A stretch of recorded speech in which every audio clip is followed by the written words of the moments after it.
I got this email. I've been getting these emails lately. It's like a blog, a newsletter that comes to me. I don't even remember subscribing to it, but it just started coming. And about a couple of days ago, I got one of the blogs, and it was titled Worse Than Enemies. And I felt there was some intriguing things inside of this email. So I'm going to just read a couple excerpts and share it with you all. And let me see. I'm going to start here. It says, all the losers crying their eyes out. It is always easiest to spot a loser by their seemingly bottomless pit of hatred.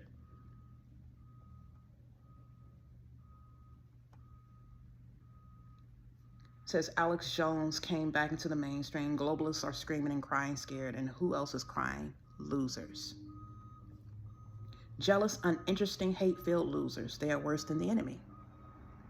They are men who will fight for a cause, but only if they get to be king in the end.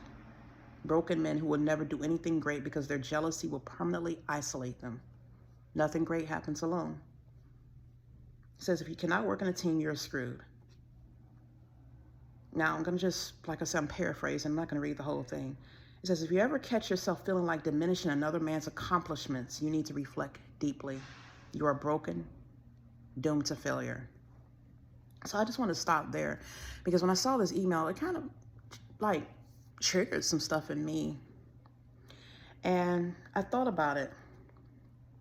I thought about diminishing. That part hit me right there. If you ever catch yourself feeling like diminishing another man's accomplishments. And this blog is talking about how people, I guess, are basically spewing things. They're saying things in the media and they're discrediting people who have made achievements and accomplishments. But I took it upon myself because I like to always look at different perspectives of things and completely understand the entire picture. And when I look at diminish can go in different ways. You don't necessarily have to speak evil or say malicious things about a person to discredit them or diminish their accomplishments. Diminish means to make or become less. You could diminish a person just by destroying something that they have built up and created. And that's why I want to talk about this. See, you might be wondering why I look like this today. And I got on here because, see, I wanted to show you the extent of everything. I said I'm not hiding anymore. I normally have on a wig, or I might fix myself up, put on eyebrow pencil, makeup to cover up everything. And this stuff don't happen within just a few days. I remember when I first posted a video here about how my looks were, and people wondered they were saying things about how I might not have been taking care of myself or had an illness, and how long have I been like this, or I might have eaten unhealthy or was not taking care of myself. But as you all look on this video channel, I have videos I've been posting consistently, almost on a daily basis. I have videos going back from over 2 years, and you can see the gradual transformation I've made, where every time God has restored me, my enemies who have used witchcraft and sorcery to cast their burdens upon me, do spell work to destroy everything about me, to destroy my hair, to destroy my eyebrows, to destroy my beauty, destroy my skin after God has restored everything. And I've worked hard to get to that point. That was an accomplishment of mine. Working hard to lose weight, working hard to get my skin back healthy after it was ruined and destroyed,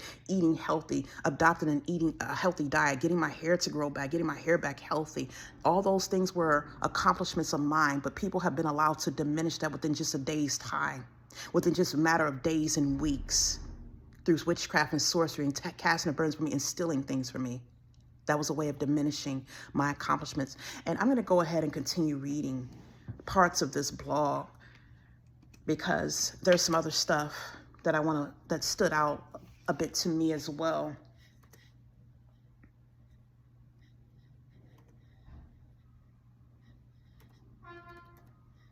So it further goes on to say here in this blog that I received, this email.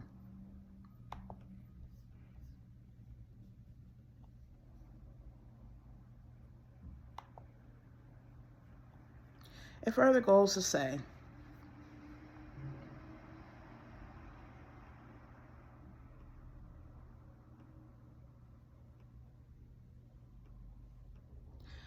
how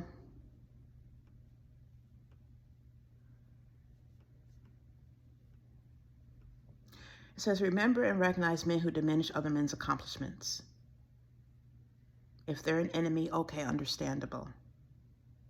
If they're supposed to be on your team, a traitor. I'm just going to paraphrase again. It says, I am Team Human. If I disagree with 20% of my fellow members on Team Human, I don't care. We need to win, or the extinctionists do. So, Team Human.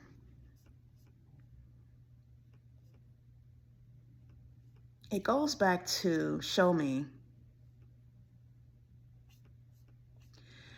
where this person here talked about how we're a team. And if someone on your team is winning, you all partake in that win, right? You all partake in the victory. And as humans, a lot of people are very selfish,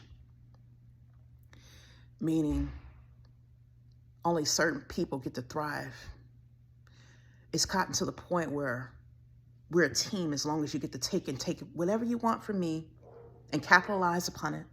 You get to use me as your stepping stool, and you get to build up your success on my failure. We're a team. As long as you can take whatever you want from me and build up everything, and I keep quiet about it, we're a team. That's good teamwork. You don't say anything. You let everybody take whatever they want. You let people mistreat you, do whatever they want. And have you ever noticed how the victim, the person who is getting the injustices done to them, it's okay. No one says a word. Everybody just sits back and watches these people be mistreated.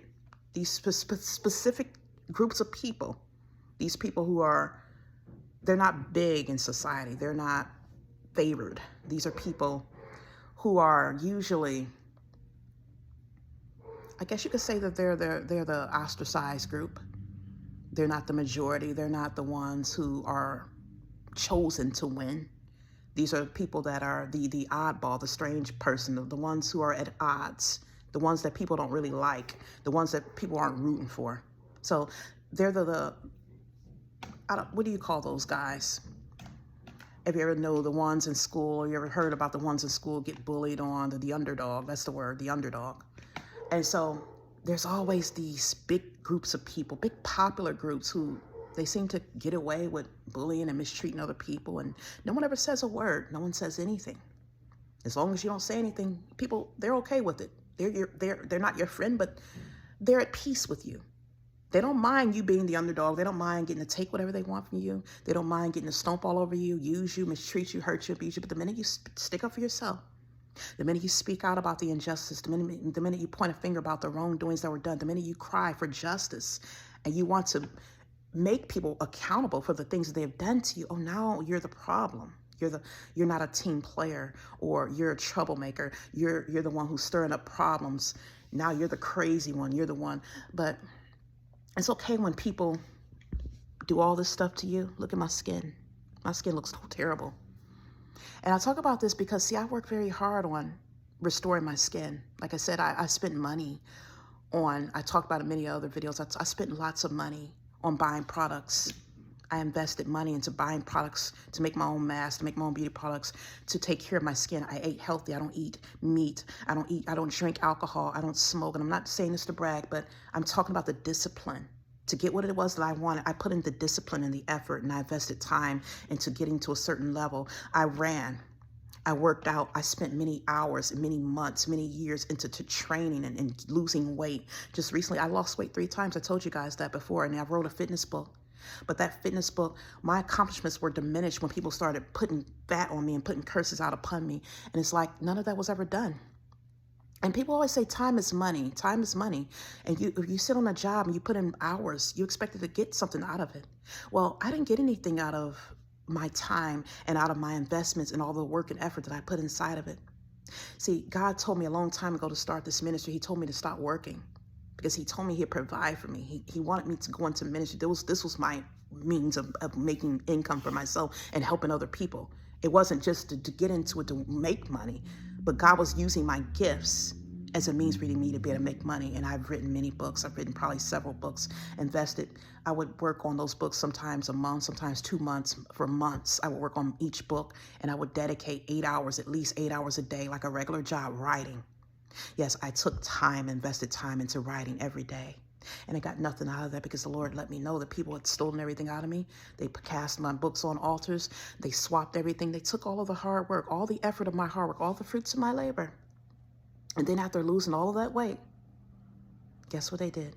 They sullied my accomplishments. They diminished them by transferring their burdens back upon me as if I worked for nothing, as if I hadn't even accomplishment. And most people, you don't do this type of a transformation with just a short period of time, less than a month. Hasn't even been 2 weeks. And you all have videos on here where you see how I look right now.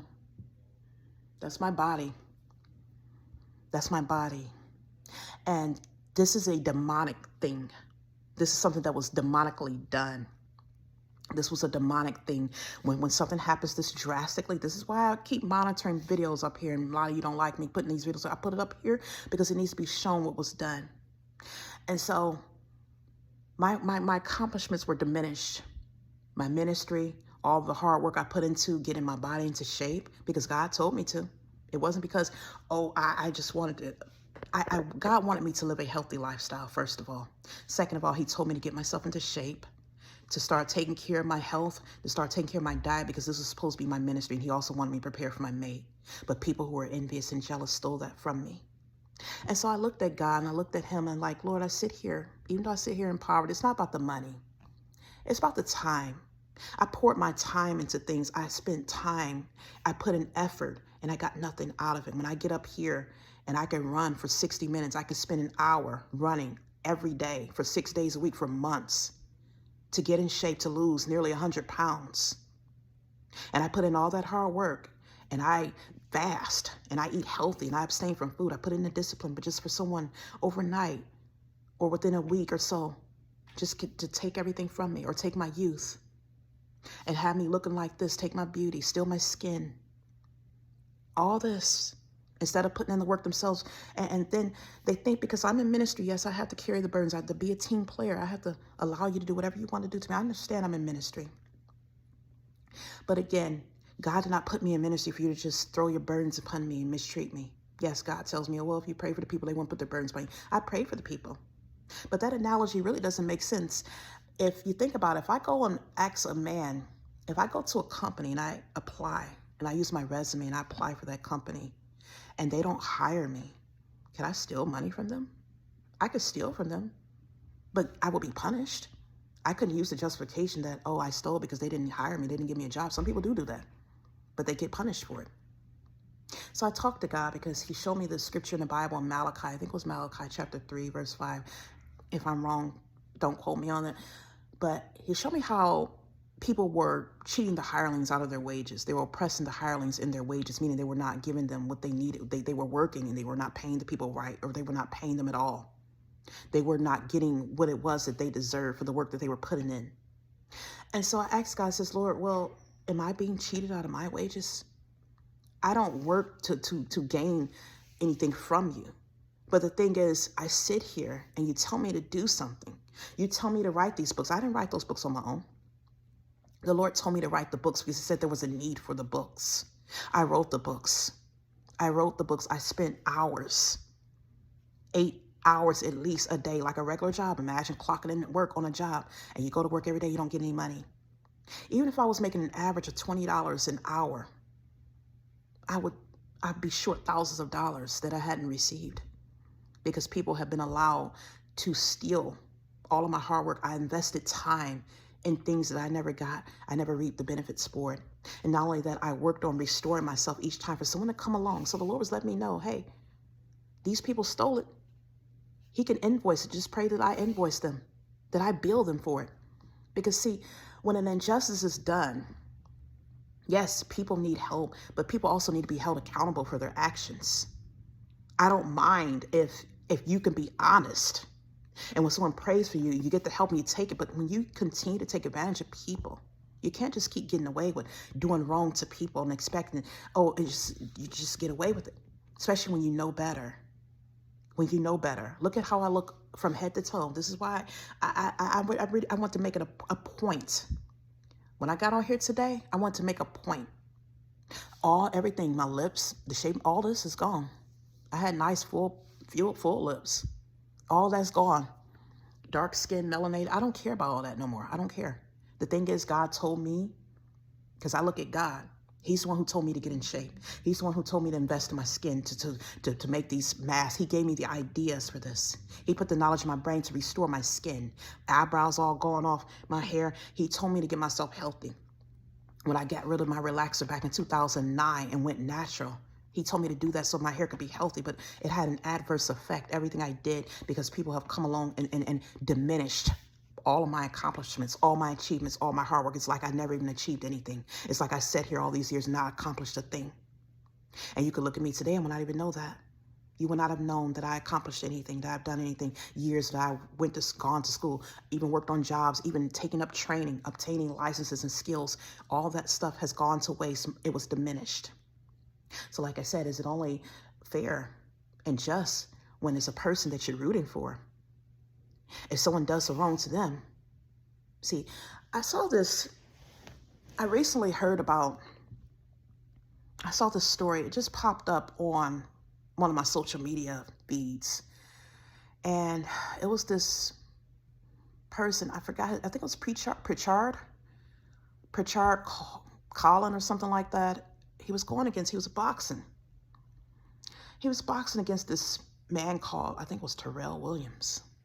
And it just popped up, and I looked at the story because it was a sad story. When I saw it, it just popped up, and sometimes I just see stuff, and I know sometimes I see either I'm supposed to pray, or I don't know, sometimes God will do it or other people will do it. Things just come across my feed. And so this came across my feed, and I saw the story of where this man, he was a young boxer, young up and promising boxer, I guess, and he was boxing in this match with this other professional boxer. I think he was a professional, but what had happened was this boxer continued to illegally, they said these were illegal hits. He was hitting him on the back of his head. And in boxing, you're not supposed to do that. And so this young man was letting the referee know, hey, he's hit me in the back of the head. And the referee said they're not supposed to hit each other. He said, so you do.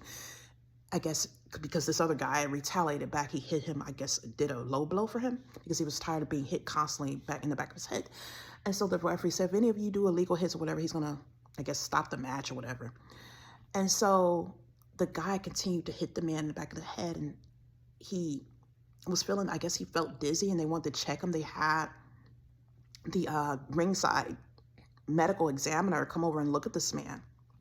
And he looked at him to make sure he was okay because he got knocked out, I think, and he couldn't get up or whatever. And he had got back up, and he wanted to make sure he was okay. They wanted to make sure he was safe to continue to fight. And so the man was cleared. The examiner said he felt okay, and he looked like he was okay to continue to fight. And he continued to fight. And I think in the 9th round, he got hit again in the back of his head. This man hit him again. He gave him another illegal hit in the back of his head.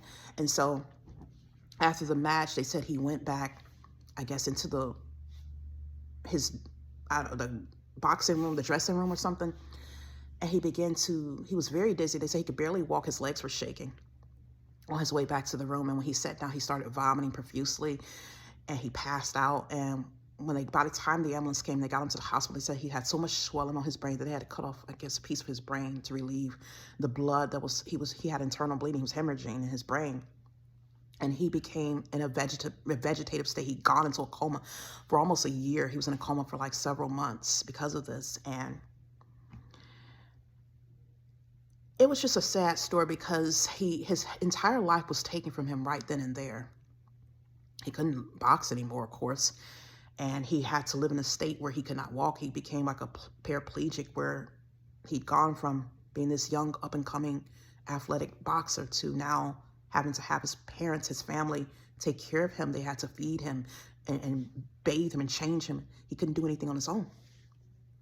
And so I think, I'm not sure, I didn't really follow everything. I guess he's slowly improving, but he'll never be the same. And so I think about stuff like that where they said he did not get justice. His family tried to file a lawsuit because they were blaming those who did not stop the fight, the promoters and the doctors and the referee. And plus this guy, they said there was no consequences. Some people felt he should have had legal consequences. This other boxer continued to hit him illegally in the back of his head. And look at things like that. And I asked God, I was like, wow, this hurts. It's like there's no justice for certain people. Certain people do not get their justice here on this earth because, again, this family, they were, I don't know if they're a Christian family. I felt when I heard this that they were a Christian family. That's what came out, but I did hear the father talked about how they would read the Bible to their son while he was in his vegetative state, and they were praying and hoping for a miracle. So I believe that they are children of God, but I can't for certain say this. But what I do know is that a lot of times on this earth, children of God do not get justice. We do not get our justice. We do not get justice because this is a wicked, fallen world where people, their hearts are depraved, their hearts are corrupt, and Satan is basically controlling things. And we look at God and we say, God is a God of justice. Of course, he's supposed to get justice on our behalf. And he does in his own way. It might not be in the way we want. A lot of times when God gets justice, it's done in a way that works out for his glory. And so when I sat here over these past couple of days, I was upset. I was angry. I'm still upset. I mean, anybody would be indignant if they watched an injustice being done to them. And not only the injustice, it's the fact that when you try to speak out about the injustice, people are upset at you, like you're the problem. But it's as if people expect you to just keep taking whatever abuse people throw on you. Oh, you just do whatever you want to me, and I shut up about it and let you just do whatever you want. But people who are of God, children of Christ, a lot of times we're going to suffer injustice and we're not going to receive our justice here on this earth. So I get it. I get it. And it's sad. But what I want to do is I'm going to continue to pray. Because, see, one day it'll all make sense. It might not make sense right now. And see, I didn't have this message planned. Like I said, these emails came and I saw this video and I said, well, maybe I'll speak on this because I really, honestly, I wasn't planning on making any videos at all. Like I said, but a lot of God's children are suffering. A lot of God's people have not received the justice that they're supposed to have. A lot of us have suffered, and a lot of us will not receive justice here on this earth. I talked about that before. I know because we look in the Bible and we think, oh, justice is going to come. And I don't. I go back to that scripture because, see, I even thought that too, because God says he's a just God. He's like a judge. And I go back to that scripture where he talked about the just judge, the wicked judge who did not fear man. But when the woman came back to him, the old lady came back to him every day, even though he did not fear man or God, he had to give her justice because she would not stop bothering him about it. And so, yes, I believe that we're not to lose hope when it comes to justice. We are to continue to pray to God and let him know, hey, Lord, I want justice. I want justice because, see, when you lose something, when you lose your life, like I talked about it in the video I posted yesterday, we were all given something. We were given either knowledge, beauty, talents, athleticism, creativity, artistry, and people have things that they're given. And when you take something from someone, it's like you're destroying their life. And I think about this young boxer, how he was promising, but I'm quite sure God can turn his life around for the best. And so as I'm suffering, when I saw his suffering, that made me feel, it made me empathize with his pain. And it made me hurt to the point where I wanted to see him get his justice. Like I said, the justice might not be in the way we want, but it needs to be in the way that God wants him to receive his justice. So I hope I'm saying this man's name right. I don't really know much about him. Like I said, I just saw this video, but I'm just asking you all to say a prayer for him, that he would If it's God's will, because we don't know what God's will is. But if it's God's will, I ask that y'all will pray that he gets full, complete restoration of his body, completely healed, where he's able to walk again, where he's able to be a testimony for God, where he's able to be restored in his mind. He might not go back to boxing. Probably it's not meant for him. Maybe it's not meant for him to go back to boxing. But God can turn this around in his own way for him, for it to be a testimony. And so just say a prayer for him. Say a prayer.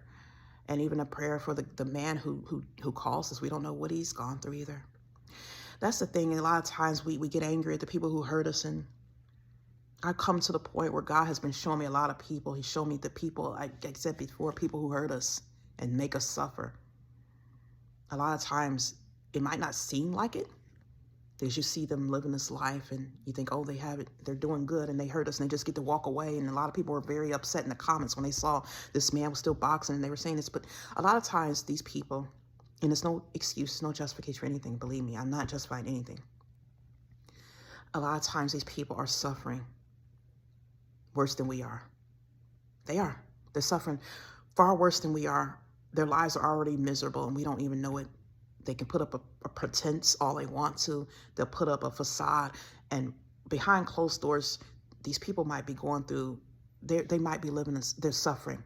So when you want to see them suffer, they're already suffering. And that's why a lot of times people, you don't see them, the same things happen. When God gets justice, it might not be to the detriment where you believe it's deserved. A lot of times when God decides to get justice on our behalf, our enemies are not going to suffer the same way that they cause our suffering, because see, they're already suffering. These people are already hurt and broken, and they have a lot of issues, and it doesn't justify what they have done, because again, every man has to be accountable for his actions. Every day we can choose to do evil. Every day we can choose to do good or evil, depending on what we've gone through. Even if you hurt and you've gone through pain and abuse yourself, you make that decision every day, whether you want to perpetuate and continue the pain and hurt, you want to continue contributing pain and hurt in this society, or you want to be the difference. You want to be the change, meaning you want to be the example of what not to do, or you want to show how someone can overcome suffering and then endure suffering, but they don't turn into the product of their suffering. Sometimes it's inevitable. Sometimes it's out of your hands, and we can't do it by ourselves. You have to have God's strength and his power. It takes God. It takes Jesus Christ's love and his strength to be able to face the most severe injustices and pain, and not want to turn over into a life of hatred and hurt others the way you've been hurt, or to hurt the same enemies who hurt you in that way. Like, you think I didn't ever have thoughts where the Satan tried to tempt me and say, you can do witchcraft too, or you can summons a God. I don't even know how to do that stuff, for one. You think that Satan never tempted me and tell me to go out and find somebody who know how to do sorcery and pay them so I can cause my enemies who causing this harm to me to suffer? You think he never put those thoughts in my head? You think he didn't entice me, say, pick up these books and learn how to do witchcraft, or you can put a spell on these people who hurt you? But what would that solve? Now I'm doing the same thing you're doing. Where would the end be? I look to God to get my justice. Yes, I get on here and talk about it because, yes, I want justice from God. I want justice, yes. No one wants to continue just to suffer. But I don't want to get justice I don't want to get vengeance on my own.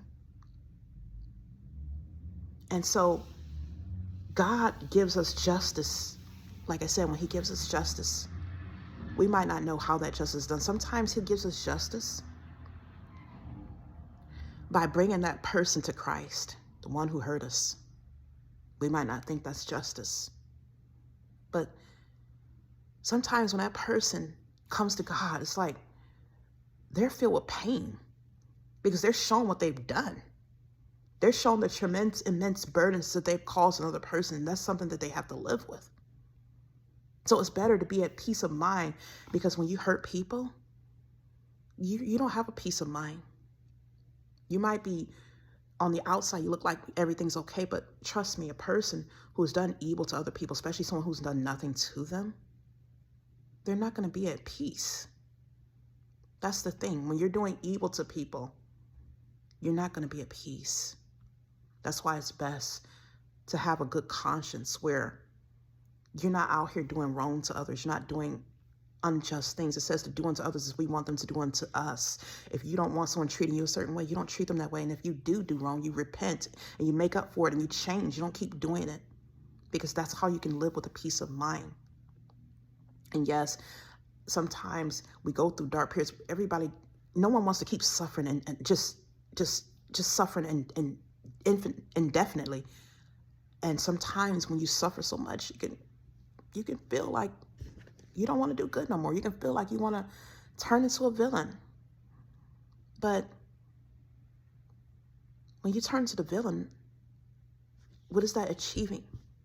When you go out and hurt other people who had nothing to do with your pain, now you're just contributing the same pain to innocent people who have not hurt you the same way people have hurt you. And now this is how the cycle keeps going on, keeps continuing. And I know you might think I'm all off course today, but this is the message that is here. So I probably won't be making no more videos until Christmas, or I don't know. If I don't make any more videos until after Christmas, I do want to say Merry Christmas to those of you who celebrate Christmas. I do hope you all have a great holiday with your family, with your families, and